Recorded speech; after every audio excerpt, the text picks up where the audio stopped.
Hello, my friends. Welcome. My name is Joe. This is the Joe Martino Show. And today we're going to talk about wisdom and how do we make hard decisions. We're going to work through a framework of 4 questions that can help us make better decisions and have a process that helps us have more peace in how we make those decisions. Let's kick it off. This is the Joe Martino Show. You're listening to The Joe Martino Show, a podcast dealing with all things emotional, relational, and human nature. Joe is a licensed counselor in the state of Michigan, specializing in relationship therapy. He is also the author of the book, The Emotionally Secure Couple. All advice offered in this episode is offered for entertainment and educational purposes only. Enjoy the show. All right, my friends, welcome back. I hope that your day is going well. I hope wherever you are, whatever it is that you're doing, I hope that your day is going well. And today, what I want to talk to you about is how do we respond in difficult situations, difficult conversations? How do we make difficult decisions? And one of the ways that I want to have this discussion with you is I kind of want to go through some things that I go through with myself in how I talk to or how I talk through difficult decisions that I have to make. And even how I want my kids to go through this process. People that I love, I just want them to go through this process of, okay, this is how we make difficult decisions. The first thing that we want to ask ourselves whenever we're making a difficult decision is what is wise? And this assumes that we have an answer to the question or a definition to the question of what is wisdom. For my family, how we define what is wisdom is we define wisdom by what is right for the short term, the long term, and for legacy or eternity. Which of, what fits in those 3 categories? Is the input and the output going to match there? So the shirt that I'm wearing today doesn't matter all that much. Most of the people that I see tomorrow won't remember the shirt that I'm wearing. So I don't need to spend a lot of time worrying about that or pondering that or deciding that. But there are things that matter that have a longer impact on my legacy, on eternity, and those things need to have an appropriate amount of energy spent on them and on me understanding them. Now, once we kind of have a definition of what is wisdom, then we want to kind of really lean into some other things. And there are 4 basic questions that I want to run through here with you. The first one being, what is the likely outcome of my decision? In other words, if I choose option A, what's the likely outcome of that? What is the likely outcome if I choose option B? And you can do this, I think sometimes we can have too many options.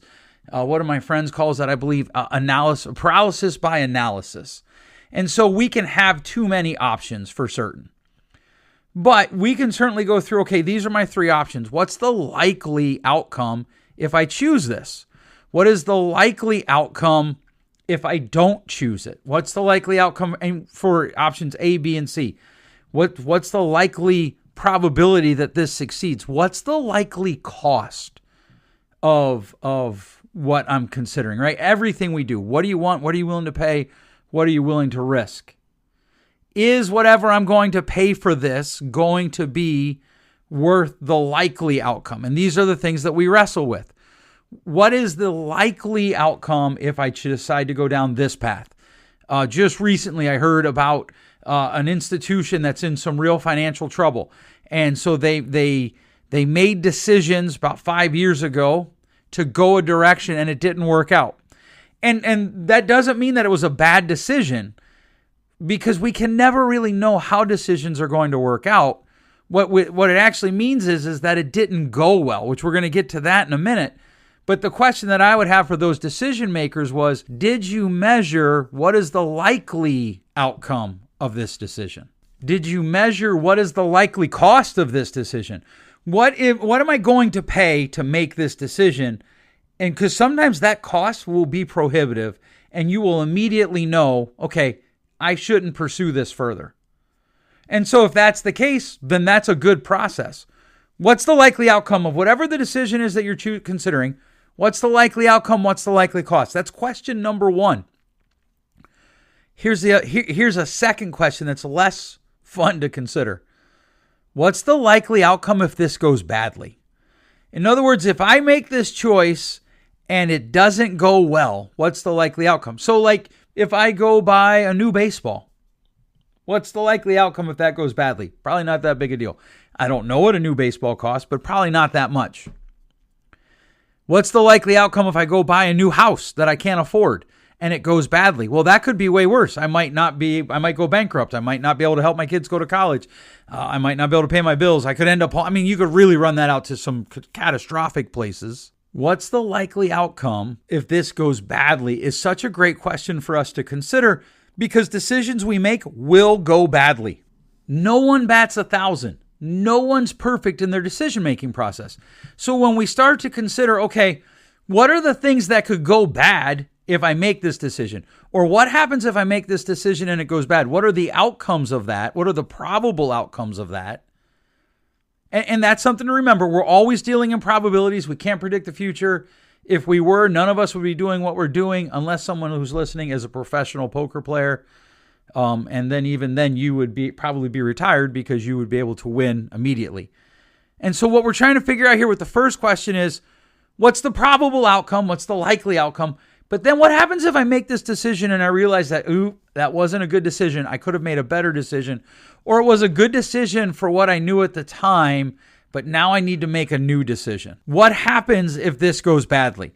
What happens if it doesn't work? And I'll be honest with you, I'm contemplating this in my life right now. Right now at this moment, there is an organization that I'm thinking about joining that is supposed to help me achieve some of my goals, some of my professional goals, some of my personal goals. Well, they're mostly professional goals of a personal nature, but there's a cost to it. And one of the questions I ask myself is, okay, well, what's the likely outcome if I join this and it doesn't go well? What are the possible outcomes if I join this and it doesn't go well? Because here's what happens. Like, does this, by committing myself to this, I'm taking away my ability to commit to other things. And if this doesn't go well, that could be lost opportunity. And I know for some people, they're like, man, this causes me anxiety, to which, of course, I always say it doesn't cause you anxiety. And you may feel anxious about it. But what is the cost if this doesn't work is just a wise question for us to consider. Because what we're doing here is we're allowing ourselves to consider some of the challenges that could come down the road. Because we all know life has its challenges. We all know that there are challenges in life that we face that are difficult. So what is the likely outcome of what you're considering? That is something that we have to consider. What is the likely outcome if what you're considering goes badly is also something we need to consider. Then the third question is, what happens if something happens that I'm not accounting for?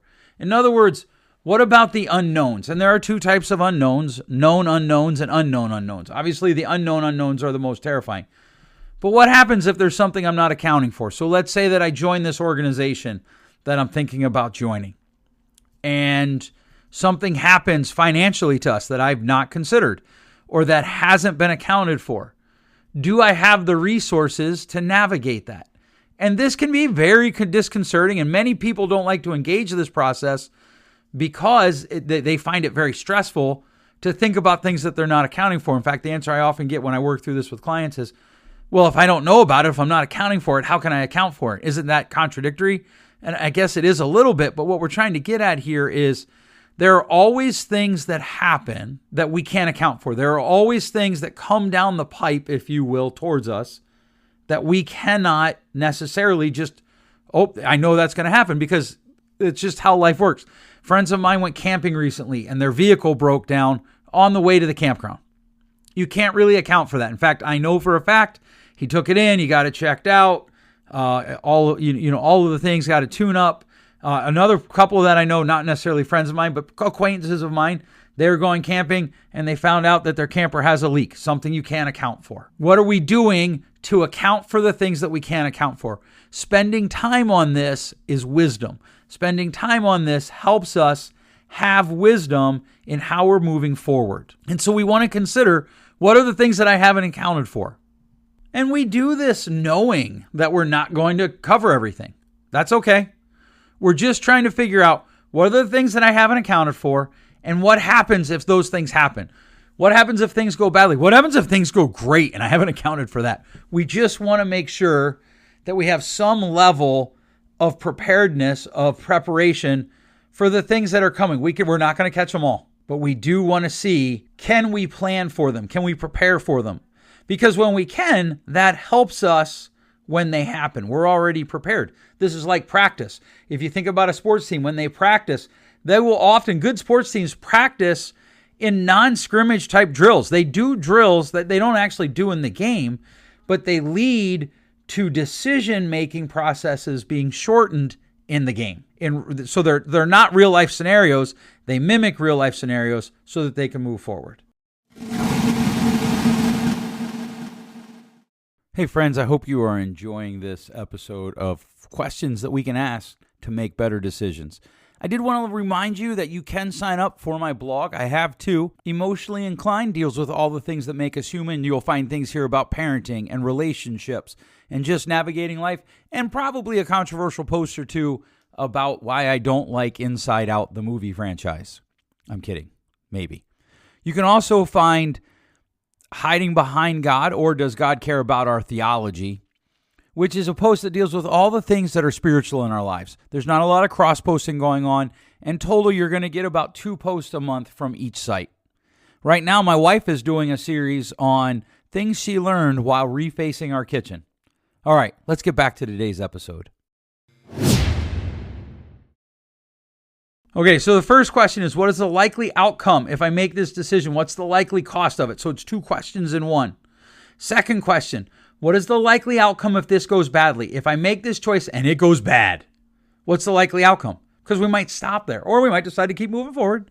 And then what happens if something happens that I'm not accounting for? What happens if a known unknown or an unknown unknown happens? What are my options? How am I preparing myself for that? And then perhaps the most important question, how does this help me with what I'm trying to accomplish, either in the moment, so in this specific scenario, how does this help me accomplish whatever it is I'm trying to accomplish? So that's going to look very specific in my counseling practice. That's going to look different, but also very specific in my consulting business. That's going to look very different, but also very specific in my family. How does this help me with what I'm trying to accomplish? This is an important question because remember, wisdom, we started with the idea that wisdom is right in the short term, the long term, and legacy. And what I'm trying to accomplish is that legacy box. What I'm trying to accomplish is all the things that lead me to that legacy box. So if I don't know how what I'm doing is going to help me accomplish whatever it is that I'm trying to accomplish it, I might want to back off it for a few minutes and come back to the idea of what is it that I'm trying to do? What is it that we're trying to get done here? How is this helping us? And this allows us the opportunity to articulate, I'm going to do this because it helps me get to this, whatever this is. And by the way, this is a great litmus test for whether or not I should join a conversation, whether or not maybe I should say whatever it is that I'm thinking. Because a lot of times there are things that are going on around me, conversations that are happening that I could join them, but it's not going to help me accomplish the things that I want to accomplish. It's not going to help me share kindness with people. It's not going to help me share grace with people. And so maybe I just back out of it, because it's not that it's wrong to get involved in that. It's not that it's inappropriate to get involved in that, but it's just not wise. It wouldn't be a wise thing to do. And that becomes then a conversation of wisdom. And here's the thing, I always tell people, I don't really worry about right and wrong too much. Certainly we don't want to do wrong things. But I can think of things to do that would be right, but might not help me accomplish whatever it is I'm trying to accomplish. Or they wouldn't be wrong maybe, but they wouldn't be wise. I can think of almost nothing that is wise that wouldn't be right. And so when we start to filter our decisions through what is wise here, it can actually take pressure off, because I'm not trying to own outcomes. Even though my questions might be oriented towards, okay, what happens if this is the outcome? What happens if this outcome that I'm not looking for happens? But I'm not actually focusing on the outcome. I'm focusing on my response to the outcome. I'm focusing on my ability to navigate the choices that I make. And so when I ask myself, how does this help me do what it is I'm trying to do, or become who it is I'm trying to become, what I'm actually doing is I'm working towards wisdom. And when I'm working towards wisdom, I'm probably in a good place to be making good decisions. All right, I hope that you find this filter helpful. I hope that you find these 4 questions helpful. I hope that they help you navigate the difficulties of life. What have you found helpful in your decision-making process? Reach out and let me know. I'd love to hear from you. Thanks for listening. We'll catch you next week. Thanks for listening. If you enjoyed today's show, please share with a friend. And hey, give us that rating in your podcast store. Until next time, change possible.